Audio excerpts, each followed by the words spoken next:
কিয় চিঞৰি আছা এনেকৈ? চিঞৰি আছো আৰু তোমালোকে আমাক ধ্বংস কৰি আছা আৰু ক'বলৈ আহিছা আমি ইয়াত চিঞৰি আছো বুলি। আমি তোমালোকক কি ধ্বংস কৰিলো হে?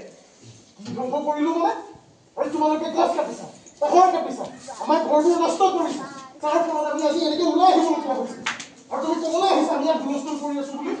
আৰে ৰবাচোন ৰবা, তোমালোকে চিন্তা নকৰিবা। মানুহ আৰু সকলো জীৱ জীয়াই থাকিবলৈ এখন সুন্দৰ আৰু স্বাস্থ্যকৰ পৰিৱেশৰ প্ৰয়োজন।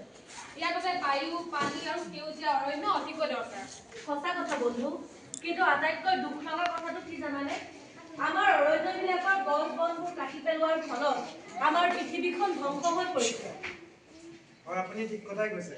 গছ বনবোৰ কাটি ধ্বংস কৰাৰ কাৰণে তাপমাত্ৰা দিনক দিনে বৃদ্ধি পাই আহিছে, যাৰ কাৰণে জলবায়ু সঘনাই পৰিৱৰ্তন হৈছে আৰু মেৰু অঞ্চলৰ বৰফবোৰ গলিব ধৰিছে। সাগৰৰ স্তৰ বৃদ্ধি পাইছে আৰু তাৰ প্ৰভাৱ পৰিছে উপকূলীয় অঞ্চলত। সেইবাবে বছৰি হোৱা বানপানীয়ে আমাৰ জীৱনলৈ দুৰ্যোগ মাতি আহিছে। হয়, ইয়াৰ বাবে আমি কেনেদৰে কি কৰিব লাগিব? আৰু খানা খানাই এখান হয়, আশা আৰু পৰিকল্পনা দুয়োটাই আছে। শুনক ৰাইজ, আপোনালোকক জনাবলৈ পাই সুখী হৈছো যে AFD সমৰ্থনত অসম চৰকাৰে বন আৰু জৈৱ বৈচিত্ৰ্য সংৰক্ষণ অসম প্ৰকল্প কাম আৰম্ভ কৰিছে। এই প্ৰকল্পটো বন আৰু জৈৱ বৈচিত্ৰ্য সংৰক্ষণ অসম প্ৰকল্প ভাগ 2 হিচাপে নামাকৰণ কৰা হৈছে। ইয়াৰ মূল উদ্দেশ্য হৈছে এখন স্বাস্থ্যকৰ পৰিৱেশ তন্ত্ৰ আৰু এখন সুখী সমাজ গঢ় দিয়া। হয়, ইয়াৰ বিষয়ে আমাক অকণমান বহলভাৱে বুজাই কওকচোন। নিশ্চয় কম, শুনক। আৰু আপোনালোকেও শুনক ৰাইজ, APFBC হৈছে বন বিভাগৰ এখন বহনক্ষম আৰু উৎপাদনক্ষম বহুমুখী প্ৰকল্প। এই প্ৰকল্পটোৰ জৰিয়তে আমাৰ বনাঞ্চলৰ কাষৰীয়া ৰাজ্যক অৰ্থনৈতিকভাৱে শক্তিশালী কৰি তোলা হ'ব আৰু লগতে এই প্ৰকল্পটোৰ কিছুমান কাম কাজত আমাৰ স্থানীয় ৰাইজকো নিয়োজিত কৰা হ'ব। হয়, স্থানীয় লোকসকলক বয়ন, চিলাই, মৌ পালন, পশুপালন, বাঁহ বেতেৰে তৈয়াৰ কৰা সামগ্ৰী, কাঠফুলাই খেতি, মমবাতি তৈয়াৰ আদি বিভিন্ন ধৰণৰ প্ৰশিক্ষণ দিয়া হ'ব। আৰু এই সামগ্ৰীসমূহ প্ৰদৰ্শন আৰু বিক্ৰীৰ বাবে কিছুমান বিপণী স্থাপন কৰা হৈছে, যেনে অসম ৰাজ্যিক চিৰিয়াখানা, কাজিৰঙা ৰাষ্ট্ৰীয় উদ্যান, হৰ্ণবিল উদ্যান, পবিতৰা অভয়াৰণ্য, তেনেকুৱা বিভিন্ন জেগাত বিপণীসমূহ স্থাপন কৰিছে। হয়, গতিকে প্ৰকল্পটো আমাৰ কাৰণে খুবেই গুৰুত্বপূৰ্ণ। এই প্ৰকল্পটোৱে গাঁও অঞ্চলৰ মহিলাসকলক সবলীকৰণ আৰু লগতে আত্মসহায়ক গোটবিলাকক শক্তিশালী কৰিবলৈ কিছুমান আঁচনি হাতত লৈ আহিছে। আৰু অতিকৈ সুখৰ খবৰ এইটো যে এই প্ৰকল্পটোৱে গছপুলি ৰোপণ কৰি আৰু বন্য জীৱ জন্তু সংৰক্ষণ কৰি প্ৰকৃতিৰ ভাৰসাম্যতা ৰক্ষাৰ ওপৰতো গুৰুত্ব দি আহিছে। হয়, ইয়াৰ বাবে আমি বজাৰসমূহৰ লগত সংযোগ স্থাপন কৰিব লাগিব। বনাঞ্চল আৰু বজাৰৰ মাজত যি দূৰত্ব আছে সেয়া আমি নাইকিয়া কৰিব লাগিব। তাৰ কাৰণে বন বিভাগে JFMC আৰু EDC নামৰ দুখন শক্তিশালী সমিতি গঠন কৰিছে। আৰু এই সমিতিৰ সক্ৰিয় সদস্যসকলে এই প্ৰকল্পটোৰ প্ৰচাৰ আৰু প্ৰসাৰৰ দিশত কাম কৰি আছে। কিন্তু অকল সিমানেই নহয়, আমি সকলো আগুৱাই আহিব লাগিব যাতে বন্যপ্ৰাণী আৰু উদ্ভিদৰ লগতে আমি আমাৰ গাঁওবিলাকৰ আৰ্থ-সামাজিক দিশটোৰ উন্নয়ন কৰিব পাৰোঁ।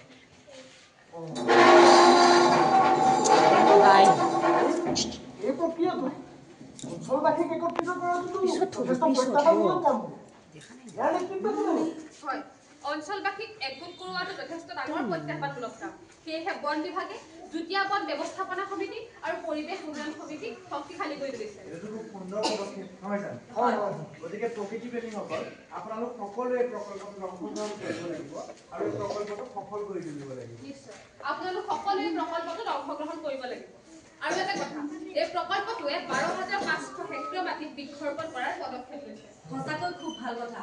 ইমানবোৰ মাটিত গছ পুলি ৰুব আমি আমাৰ ঘৰবোৰ পুনৰ জীৱিত কৰি তুলিব পাৰিম।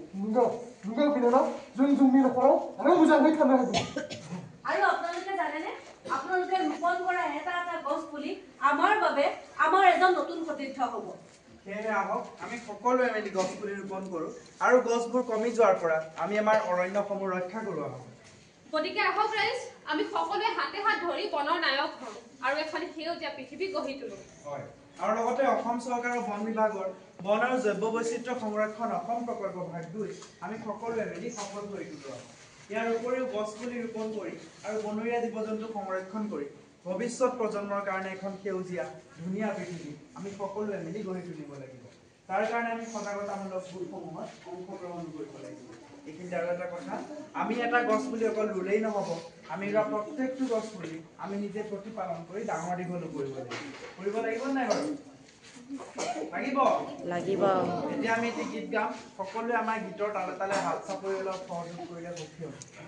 এই কুনা কুনা সৰ্বজন আমাৰ আবাহন আমাৰ আবাহন লোকি পিন্ধাও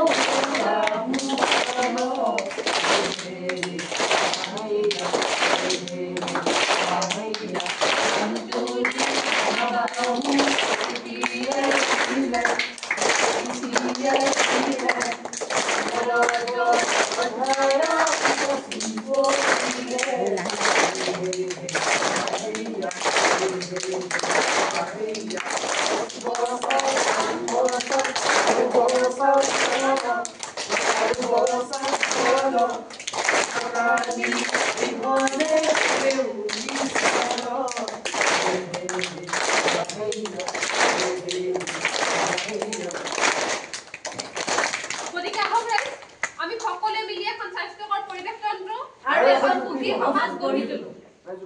बे बुहुमा जाबाय जोंनि न'खर बे न'खराव थानाय दंफां लाइफांफोरा जाबाय जोंनि बिब' बिनानाव बिदा बे बुहुमनि लोगोमोन जों बे दंफां लाइफांफोरखौ मोजाङै लाखिनाया जाबाय जोंनि धर्म ধন্যবাদ সকলোকে আমাৰ নাটকখন ইমানখিনি সময় দি উপভোগ কৰাৰ কাৰণে জয় জুবিন দা জয় জুবিন দা